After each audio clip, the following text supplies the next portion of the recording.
Last এপিসোডে আমরা দেখেছিলাম শাইয়ান বাইশুয়ানকে ফার্স্ট গ্র্যান্ড এল্ডারের হাত থেকে ছিনিয়ে লিডারের হাতে তুলে দেয়, কিন্তু অবশেষে সেখানে তাদের অ্যালায়েন্স গঠন হয়ে যায়। আর অ্যালায়েন্স গঠনের পর যখন বাইশুয়ান আবার তার সেক্টে ফিরে যাবে, তখন লিডার শাইয়ানকেও তার সাথেই পাঠিয়ে দেয়। এই এপিসোড শুরু হয় দাতং শহরের পশ্চিম উপকূল থেকে, যেখানে আমরা কারোর পেছন দিয়ে রেনবো বের হতে দেখতে পাই। তখনই আমরা জানতে পারি এই রেনবো আর কারো না, শাইয়ানের পেছন দিয়ে বের হচ্ছে।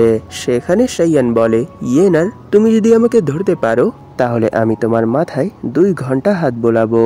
এটা শুনে ইয়েনারও সেখানে চিল্লাতে চিল্লাতে বলে, সত্যি মাস্টার, আপনি অনেক খারাপ, কারণ আপনার স্পিড না জানে হঠাৎ করে কি করে এত বেশি বেড়ে গেছে, কারণ আপনার তো স্পিড আগে এত বেশি ছিল না। এইসব শুনে শাইয়ান ভাবছিল, সত্যি এই ফিলিংস অনেক বেশি অদ্ভুত। এই স্কিলটা ইউজ করার পর সত্যি আমার স্পিড এত বেশি বেড়ে গেছে যে আমি বিদ্যুতের গতিতে এক জায়গা থেকে অন্য জায়গায় চলে যাচ্ছি। কিন্তু এখানে একটা প্রবলেম আছে, আমি শুধু স্ট্রেট লাইনেই দৌড়তে পারছি, দিক পরিবর্তনের জন্য আমাকে একটু থামতে হচ্ছে। কিন্তু আমি এই জিনিসটা দেখে সব থেকে বেশি অবাক হয়েছি যে আমার এই স্কিলটাকে পুরোপুরি ম্যাক্স লেভেলে নিয়ে যেতে মাত্র 200 অরিজিন পয়েন্ট খরচ হয়েছে। তখনই আমরা দেখতে পারি এই সময় শাইয়ানের কাছে 1700-এরও বেশি অরিজিন পয়েন্ট আছে, আর সে এই স্কিলকে এক্সট্রা লেভেলেও নিয়ে গেছে। আর এরই সাথে আমরা জানতে পারি এই স্কিলকে ফুল পাওয়ারে ইউজ করতে 90% ইন্টারনাল এনার্জি খরচ হয়ে যায়। প্রথমে এই স্কিলটা শুধু সোজা লাইনেই ইউজ করা যেত, কিন্তু সে এই স্কিলটাকে এক্সট্রা লেভেলে নেওয়ার পর এখন সে ফ্রিলি এদিক ওদিকও মুভ করতে পারবে। আর এরকমটা করার জন্য শুধু আমাকে নিজের উপর ভালোভাবে কন্ট্রোল করতে হবে। সত্যি এই সময় আমি এই স্কিলকে ট্রিগার করার সাথে সাথেই শব্দের গতিতে এক প্লেস থেকে অন্য প্লেসে যেতে পারি। এরই জন্য আমি সত্যি এই জিনিসটা ভেবে অনেক বেশি অবাক হচ্ছি যে যখন আমি ইনার ট্রায়ালে পৌঁছে যাব তখন আমার স্পিড কত বেশি হবে। এইসব বলতে বলতেই সে সেখানে হঠাৎ করে অনেক বেশি শক হয়ে যায়, আর এর পরের মোমেন্টই আমরা দেখতে পারি সে ধারাম করে নিচে পড়ে গেছে। এই জিনিসটা দেখে কিউনার সেখানে শাইয়ানের জন্য টেনশন করতে শুরু করে দেয় আর বলে, মাস্টার কি হয়েছে? এটা শুনে শাইয়ান সেখানে নিজের কোমর ধরে বলে, সত্যি এই টাইপের যতগুলো স্কিল আছে সেই স্কিলগুলোর একটা না একটা সাইড ইফেক্ট থাকেই। আমি এই স্কিলটাকে এক্সট্রা লেভেলে নেওয়ার পর ফুল পাওয়ারে ইউজ করেছিলাম, এরই জন্য আমি আর নিজেকে কন্ট্রোল করতে পারিনি, আর এর ফলস্বরূপ আমি এখন এখানে পড়ে আছি। সত্যি মনে হচ্ছে আমার মেরিডিয়ান অনেকটাই ড্যামেজ হয়ে গেছে, আর এরই সাথে অনেকগুলো হাড়েও ফ্র্যাকচার চলে এসেছে, মনে তো হচ্ছে আমার মাজাও ভেঙে গেছে। এইসব বলেই সে সেখানে নিজের উপর ফিঙ্গার অফ নির্বাণা ইউজ করে আর বলে, মাত্র 2টা অরিজিন পয়েন্ট ইউজ করেই আমি পুরোপুরি নিজেকে হিল করে ফেলেছি। কিন্তু সত্যি আমার এই জিনিসটা ভেবেই অনেক বেশি ভয় লাগে যে যদি আমার কাছে এই স্কিলটা না থাকতো তাহলে আমাকে আমার মেরিডিয়ান সারাতেই কমসে কম 15 থেকে 10 দিনের সময় লেগে যেত। কিন্তু যেহেতু আমার কাছে আমার ফিঙ্গার অফ নির্বাণা আছে, তাই আমায় এইসব বিষয়ে টেনশন করার কোনো দরকার নেই। এইসব বলতে বলতেই সে সেখানে ফ্ল্যাক্স করে বলে, হ্যাঁ এখন আমি পুরোপুরি ঠিক হয়ে গেছি, কারণ আমার কাছে আমার ফিঙ্গার অফ নির্বাণা আছে, আর আমার পুরো বডির সাথেই আমার মেরিডিয়ানও হিল করতে মাত্র 20 অরিজিন পয়েন্ট লেগেছে। এটা আমার জন্য সত্যি কোনো বড় বিষয় না। তখনই সিন শিফট হয় আর আমরা দেখতে পাই শাইয়ান দাতং শহরের মেন গেটের সামনে দাঁড়িয়ে আছে, আর এরই সাথে সে বলে, সত্যি আমি সেই রেইনবো এসকেপ টেকনিকটা প্রায় মাস্টার করে ফেলেছি, তাই এখন আমার এই ওয়ার্ল্ডে আর কাউকে ভয় পাওয়ার কোনো দরকার নেই, কারণ আমি যদি পালাতে চাই তাহলে আমাকে কেউ ধরতে পারবে না। তাহলে চলো আমরা এখন দাতং শহরে যে মিস বাইশুয়ানের সেই খবরের অপেক্ষা করি। এটা শুনে কিউনার বলে, মাস্টার প্লিজ আমাকে এটা বলুন যে সেই রেসের মধ্যে আমি আপনাকে ধরে ফেলেছিলাম তাই না? তাই প্লিজ আপনি আমাকে সেই রিওয়ার্ড দেওয়ার কথা ভুলবেন না কিন্তু। এইসব শুনে শাইয়ান বলে, না না আমি সেই কথা ভুলিনি, তাই যখনই আমরা কোনো হোটেলে পৌঁছে যাব তখন আমি সেখানে তোমার সাথে সেই করা ওয়াদা পূরণ করব। তখনই সিন শিফট হয় আর আমরা এক মাউন্টেনের উপর ব্লিজ টেম্পলের মেইন হল দেখতে পাই, আর এই হলের মধ্যেই এই সময় লিও কিংমেই অবস্থান করছে। তখনই সে বলে, মিস্টার শাইয়ান যে কিছুদিন আগেই 5th জেন্টলম্যানের নাম অ্যাচিভ করেছে, আর তার নিকনেম ম্যাজিক্যাল ডিগনিফাইড প্রিন্স। আমি শুনেছি সে অনেক বেশি হ্যান্ডসাম, ইন্টেলিজেন্ট আর এরই সাথে স্ট্রং, কারণ কিছু সময় আগেই সে মিস্টার জিওতানোর সাথে ফাইট করেছিল আর এরই সাথে তাকে প্রায় হারিয়েই দিয়েছিল। সত্যি আমি এই জিনিসটা দেখতে চাই যে তার সম্পর্কে যেই সব গুজব ছড়িয়েছে সেগুলো কি সত্য। এটা শুনে থাউজেন্ড ফেস বলে, আন্ট এর মানে কি সত্যি আপনি তাকে দেখতে চান? এটা শুনে লিউ কিং মে বলে, ও জি, তোমার কথা শুনে তো মনে হচ্ছে তুমি জেলাস ফিল করছো। এইসব বিষয়ে টেনশন করার কোনো দরকার নেই, কারণ তোমার আন্ট তোমাকে অনেক ভালোবাসে। থাউজেন্ড ফেসের আসল নাম জি হুয়াও। আমি শুধু তাকে জি আর থাউজেন্ড ফেস বলেই ডাকবো, ওকে? সেখানে জি বলে, আন্ট প্লিজ আপনি একটু ধৈর্য ধরুন, কারণ এই সময় আমাদের এইসব বিষয়ে ভাবার কোনো সময় নেই। আমাদের তো শুধু এখন বাইশওয়ানকে নিয়েই ভাবতে হবে যে আমরা তাকে কি করে হ্যান্ডেল করব। তখনই সেখানে লিও কিংমের কিছু সেন্স হয় আর বলে, ও দেখেছো, শয়তানের নাম নিয়েছো আর শয়তান হাজির হয়ে গেছে। সে এই সময় আমাদের সাথেই দেখা করার জন্য এখানে আসছে। তখনই বাহির থেকে কেউ আওয়াজ দেয়, এল্ডার লিউ, আমি আপনার সাথে কিছু ডিসকাস করতে চাই। আপনি কি এই সময় ফ্রি আছেন? এর পরের সিনেই আমরা দেখতে পাই তাদের কাছেই বাইশওয়ান চলে এসেছে আর এরই সাথে সে তাদেরকে গ্রিট করে বলে, প্লিজ আমাকে এর জন্য ক্ষমা করে দিবেন, কারণ আমি এখানে কোনো কিছুই না জানিয়ে চলে এসেছি। কিন্তু এরপরও এখানে আপনার আমায় সময় দেওয়ার জন্য আপনাকে অসংখ্য ধন্যবাদ। এইসব শুনে লিউ কিং মে বলে, না না, এর কোনো দরকার নেই, কারণ জুনিয়র সিস্টার তুমি তো আমাদের ব্লিজ টেম্পলের অনেক ইম্পর্টেন্ট একটা এল্ডার। তাই তুমি যদি কখনো আমার সাথে দেখা করার জন্য আসো আর সেই সময় যদি আমি কারোর সাথে বেডেও থাকি, এরপরও আমি সব ছেড়ে তোমার সাথে দেখা করার জন্য চলে আসব। এটা শুনে বাইশওয়ান বলে, না না, এর কোনো দরকার নেই, কারণ আমি নেক্সট টাইম আর কখনোই রাতে আপনাকে ডিস্টার্ব করার জন্য আপনার কাছে আসব না। তাহলে চলুন এখন আমরা আমাদের মেইন টপিকের উপর চলে আসি। আমি জানি আপনি মৌকিন সেটকে অনেক বেশি হেট করেন, এরই জন্য তো আপনি যত দ্রুত সম্ভব তাদেরকে ডিস্ট্রয় করার প্ল্যান করছেন। কিন্তু নিশ্চয়ই আপনি এটাও জানেন যে আমাদের প্রিভিয়াস লিডার কোনো কিছুর উপরই চিন্তা ভাবনা না করেই মৌকিন সেক্টের উপর অ্যাটাক করে দিয়েছিল, আর সে তাদের উপর অ্যাটাকের জন্য আমাদের সেক্টের তার সাথেই আরো 4 জন ইনার্ট রিয়েলমের পার্সনদেরকে নিয়ে গিয়েছিল। কিন্তু এর ফল আমরা কি পেয়েছি? শুধু হার, আর এরই সাথে আমাদের এতগুলো ইনার্ট রিয়েলমের পার্সনের মৃত্যু, যার জন্য আজ আমাদের সেক্ট এত বেশি নিচে পড়ে গেছে। আমি জানি যদিও এই সময় জিনমু সেক্ট আমাদের সেক্টকে সাপোর্ট করছে, এরপরও আপনার কি মনে হয় না যে মৌকিন সেক্টের মধ্যে অনেকগুলো ইনার্ট রিয়েলমের পার্সন আছে? আর যদি আমরা তাদের উপর অ্যাটাক করার জন্য যাই তাহলে এতে আমাদের কোনো ব্ল্যাকলিস্ট হবে না? এটাও তো হতে পারে যে আবার আমরা সেই আগের সিচুয়েশনে চলে আসি। যদি এরকমটাই হয় তাহলে তো আমরা শুধুই এক প্রবলেমের উপর আরো একটা প্রবলেমকে মাথায় নিয়ে নেব। এইসব শুনে লিউ কিং মে বলে, এভাবে কথা ঘোরানোর কোনো দরকার নেই, তোমার কথায় তো সাফ সাফ এই জিনিসটাই বোঝা যাচ্ছে যে তুমি এইসব কথার মাধ্যমে কোনো না কোনো ভাবে আমাদের মৌকিন সেক্টরের সাথে ফাইট এড়ানোর চেষ্টা করছো। জুনিয়র সিস্টার, সত্যি আমি এই জিনিসটা ভাবিনি যে তুমি এত বড় এক কায়ার হবে, তাও এত বছর হানমু ডাইনেস্টিতে ঘোরাঘুরি করার পর। তুমি কি দেখতে পাচ্ছ না জিনমু সেক্ট তারা আমাদেরকে সাহায্য করার ওয়াদা করেছে, আর উপর থেকে তারা এই জিনিসটা প্রুফ করার জন্য জিনমু সেক্টর ডেপুটি ডাইরেক্টর জি তার ছেলেকে আমার সাথে পাঠিয়ে দিয়েছে, যাতে করে সে এই জিনিসটার প্রুফ দিতে পারে যে সত্যি তারা আমাদেরকে ম্যান পাওয়ার দিয়ে সাপোর্ট করবে। তাহলে বলো তুমি এরপরও কোন বিষয়ের উপর ভয় পাচ্ছ?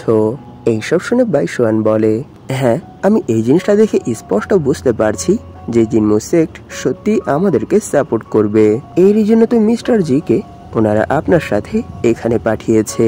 কিন্তু আপনি কি একটা জিনিস ভেবে দেখেছেন যে যদি সত্যি আমরা এই ব্যাটল স্টার্ট করি তাহলে এতে ব্লিজ টেম্পলের অনেক ক্ষয়ক্ষতি হবে, আর উপর থেকে এই সময় আমাদের সেক্টরের মধ্যে অতগুলো ইনার্ট রিয়েলমের পার্সনও নেই, তাই নিশ্চয়ই আমাদেরকে জিনমু সেক্ট থেকেই ম্যান পাওয়ার নিয়ে আসতে হবে।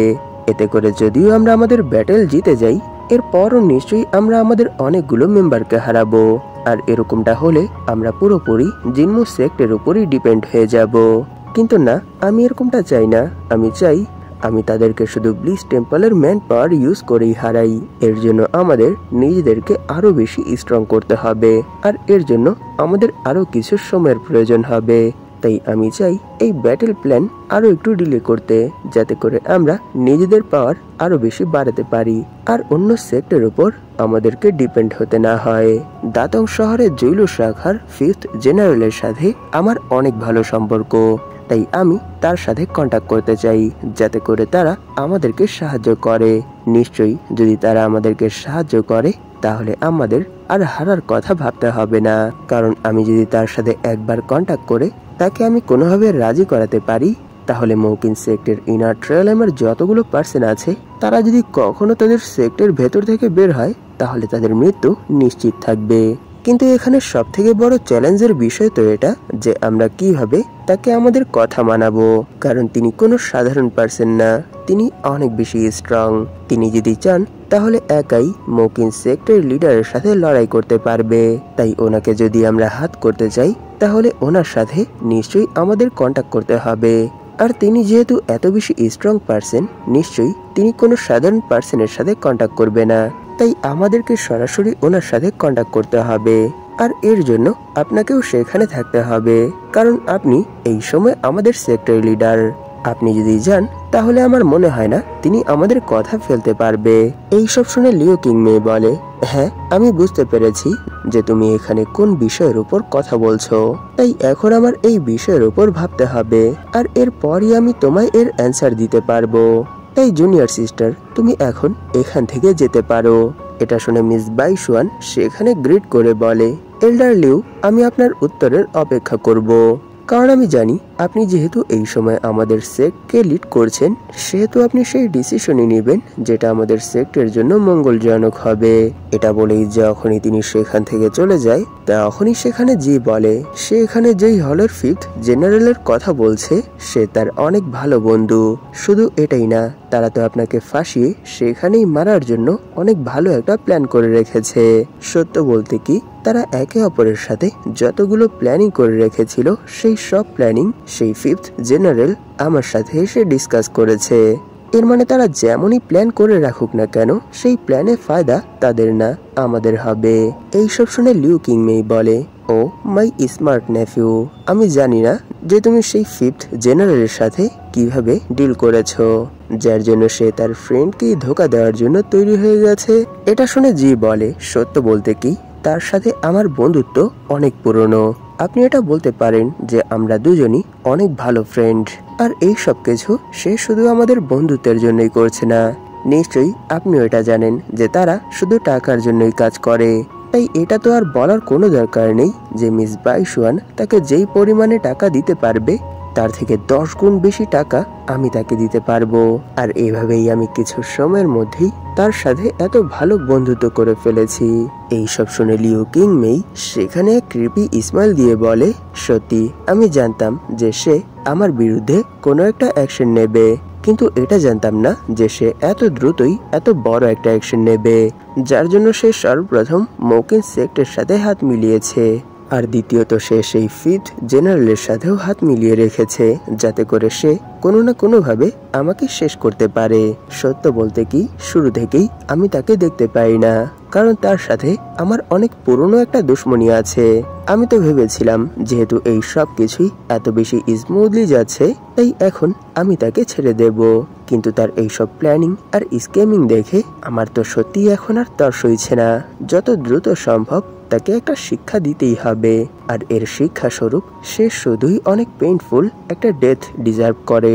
এইসব শুনে জি বলে, আমার মনে হয় না এখানে আমাদের জন্য বাইশুয়ান অত বড় কোনো থ্রেট হবে, কারণ আমার মতে ব্লিচ টেম্পলের এলারদেরকে ইউজ করাটা সত্যি অনেক বেশি টাফ। এটা শুনে লিউ কিংমে বলে, সত্য বলতে কি, যদি তোমার ফাদার এই সময় রুমের মধ্যে নিজেকে আটকে কাল্টিভেট না করতো তাহলে এই সময় আমাদের এখানে এত অ্যাক্টিং করতে হতো না, আমরা যা করার সরাসরি করতে পারতাম।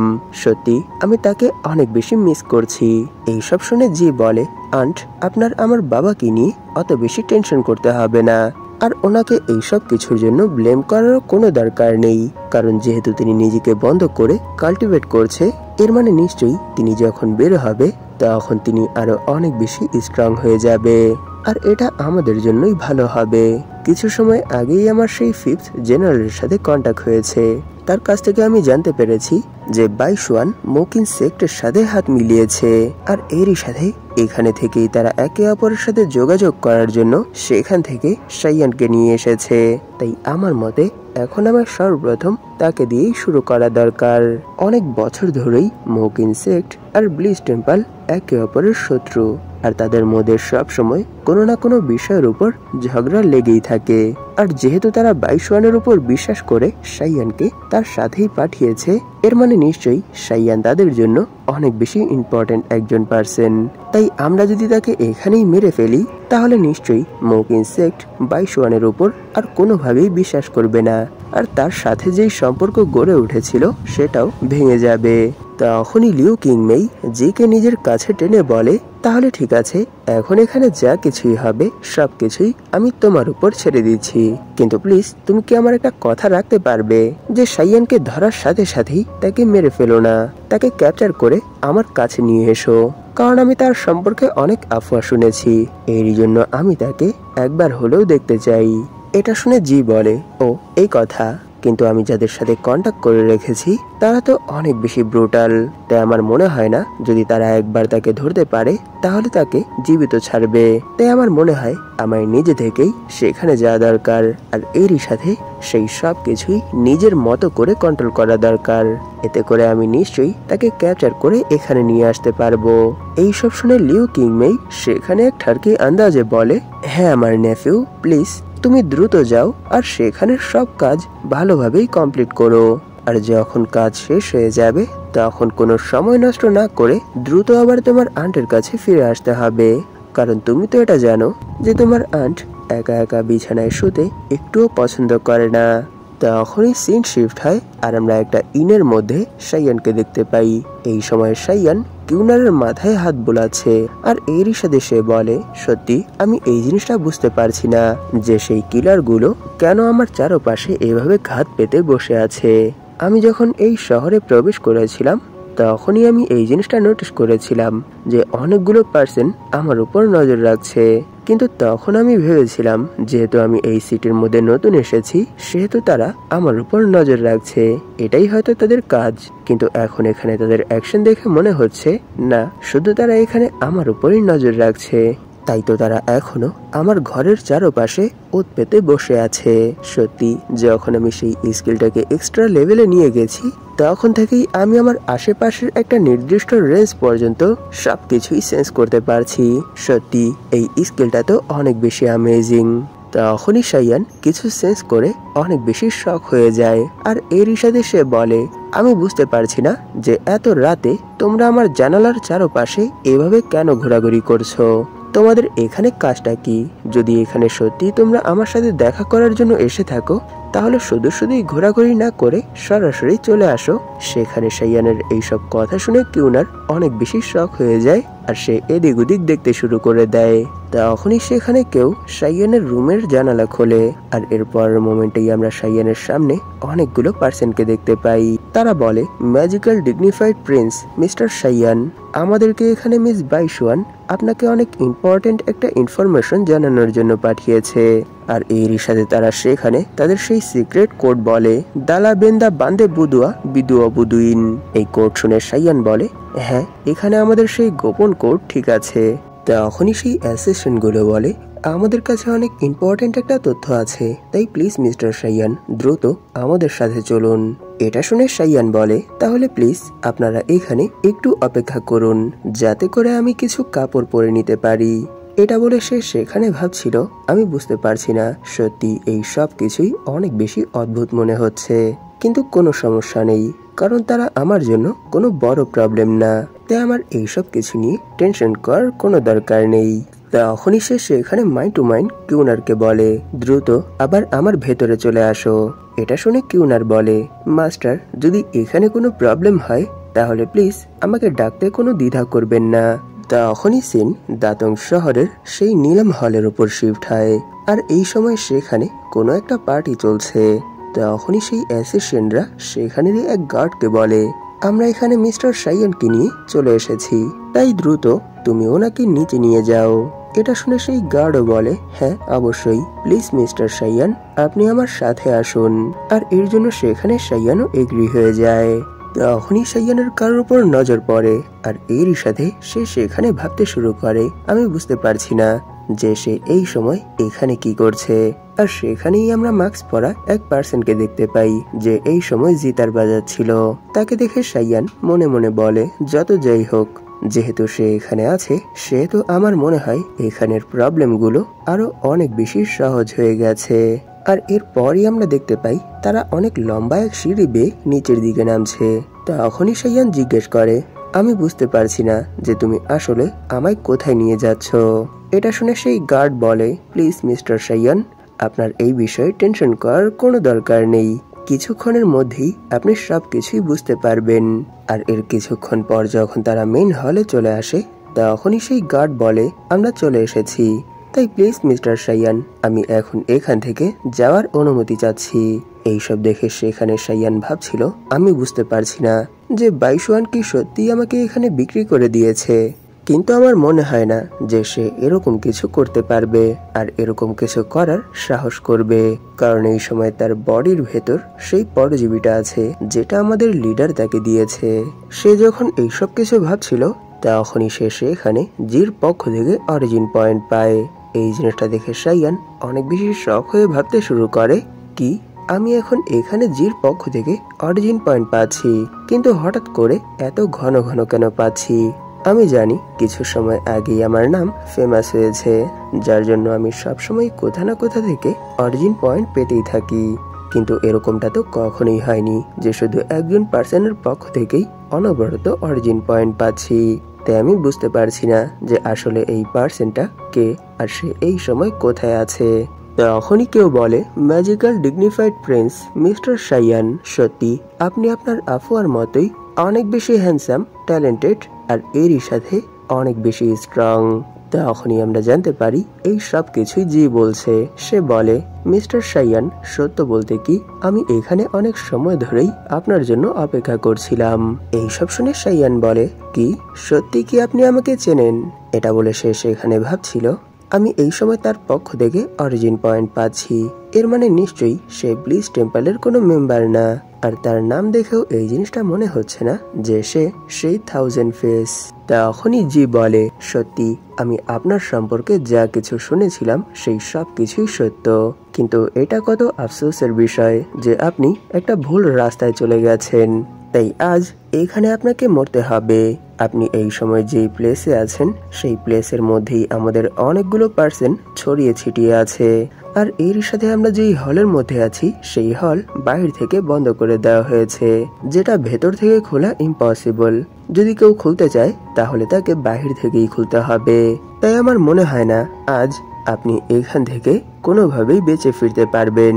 এইসব শুনে সাইয়ান বলে, আমি বুঝতে পারছি না, এর মানে কি মিস বাইশুয়ান আপনাদের সাথে শুরু থেকেই হাত মিলিয়ে রেখেছিল, আর তিনি আমাদের সেক্টে যাওয়ার পর আমাদেরকে যা কিছু বলেছিল সেই সব কিছুই মিথ্যা ছিল, আর তিনি শুধু আমাকে ফাঁসানোর জন্য, নিজেকে হার্ট করার জন্য তৈরি হয়ে গেছে।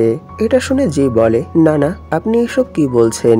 আপনি কি করে সেই নিজ বাইশুয়ানের সাথে আমার আন্ট লিও কিং মেইকে তুলনা করতে পারেন? আমরা কখনোই একসাথে কাজ করিনি, কিন্তু সেই বাস্টার্ড সত্যি অনেক বড় ইডিয়েট। এর জন্য তো সে কোনো কমান্ড ছাড়াই নিজের জালে নিজেই ফেসে গেছে, আর এর সাথে আমাদের কাজ অনেক বেশি সহজ করে তুলেছে। আপনার কি মনে হয় তার মতো একটা ওমেন দাতং সিটির এত বড় এক নিলাম হলের 5th জেনারেলের সাথে বন্ধুত্ব করতে পারবে? না, এটা সে কখনোই করতে পারবে না, কারণ যতক্ষণ পর্যন্ত এখানে তার এত ক্লোজ ফ্রেন্ড আমি উপস্থিত আছি। তাহলে বলুন, 5th জেনারেল কার কথা শুনবে, সেই ওমেনের নাকি আমার? এইসব শুনে সাইয়ান বলে, ও এর মানে তুমি সেই পার্সন যে 1000 ফেস নামে পরিচিত। এটা বলে সে সেখানে ভাবছিল, শিট বাইশুয়ান, সত্যি তুমি অনেক বড় এক বোকা, কারণ তোমার ট্রাম্প কার্ড তোমার অগোচরেই তোমার এনিমিদের হাতে চলে গেছে। তখনই সেখানে জি বলে, সত্যি তুমি অনেক বেশি চালাক, কিন্তু এত বেশি চালাক হয়ে লাভ কি হলো? তোমার যেই জিনিসটা বোঝার কথা আগে ছিল সেটা বুঝতে তুমি অনেক বেশি দেরি করে ফেলেছো। তাই দ্রুত সবাই তোমরা তাকে ক্যাপচার করে ফেলো। এটা শুনে শাইয়ান সেখানে অনেক বড় এক ক্রিপি স্মাইলের সাথে বলে, সত্যি থাউজেন্ড ফেস, তুমি তো অনেক বেশি অহংকারী, কারণ তুমি এটাই জানো না যে কখন কোথায় আর কার সাথে পাঙ্গা নিতে হবে। কিন্তু এরপর তুমি এখানে আমাকে চ্যালেঞ্জ করে দিয়েছো। এটা বলেই সে সেখানে একটা স্পেল কাস্ট করে, আল্টিমেট ডিমোনিক ব্লিজ টেকনিক। তার এই স্পেল কাস্ট করতেই সেখানে যতগুলো অ্যাসেশন তার উপর অ্যাটাক করার জন্য আসছিল তারা সবাই নিচে পড়ে যায়।